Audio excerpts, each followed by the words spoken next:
স্থাপত্য নির্দেশনার অন্যতম গড়জরিপা ১২ দুয়ারি মসজিদ। এটি এই অঞ্চলের ঐতিহ্য। জনশ্রুতিতে আছে আনুমানিক ৭ থেকে ৮০০ বছর পূর্বে জরিপ শাহ নামক এক মুসলিম শাসক কর্তৃক নির্মিত হয়েছিল এই মসজিদটি। তবে এটি বর্তমানে পুনর্নির্মাণ করা হয়েছে। আসল মসজিদটি ভূগর্ভেই রয়ে গেছে। তার উপরে স্থাপিত হয়েছে বর্তমান মসজিদটি। শ্রীবরদী উপজেলা থেকে দক্ষিণ পূর্ব দিকে ১২ কিলোমিটার দূরে বারোদুয়ারি মসজিদ অবস্থিত। মসজিদটিতে ১২টি দরজা, ৩টি জানালা ও ৩টি গম্বুজ রয়েছে। মসজিদটির পূর্ব পাশে ৯টি দরজা এবং উত্তর পাশে ২টি দরজা ও ১টি জানালা রয়েছে।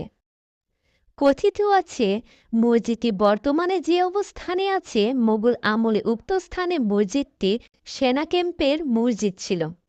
কালের বিবর্তনে ভূমিকম্পে মসজিদটি বসে যায় এবং মাটির নিচে তলিয়ে যায়।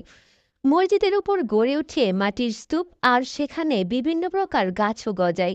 দীর্ঘদিন স্থানীয় লোকজন জায়গাটিকে মসজিদ আড়া বা জঙ্গল বলেই জানত। কালক্রমে জামালপুর সদর উপজেলার কুতুবনগর গ্রামের জৈনব পীর আজিজুল হক সাহেব ছিলেন পীর ভক্ত। তিনি তৎকালীন শর্ষিনা পীরের মুরিদ ছিলেন। সেই সূত্রে তিনি এলাকার প্রতিনিধিত্ব করার সুযোগ পান। তিনি একদিন স্বপ্নে গড়জরিপা মসজিদের কথা জানতে পারেন এবং পরের দিন তিনি গড়জরিপা যান এবং উঁচু টিভি খুঁজতে থাকেন। গ্রামের প্রবীণ লোকদের মাধ্যমে জানতে পারেন যে গাছপালায় ভরা ওই উঁচু ভূমির উপর এককালে মসজিদ ছিল। তিনি এলাকার লোকদের কাছে তার স্বপ্নের কথা বর্ণনা করেন এবং মুরিদদের নিয়ে মাটি গর্ত করতে থাকেন।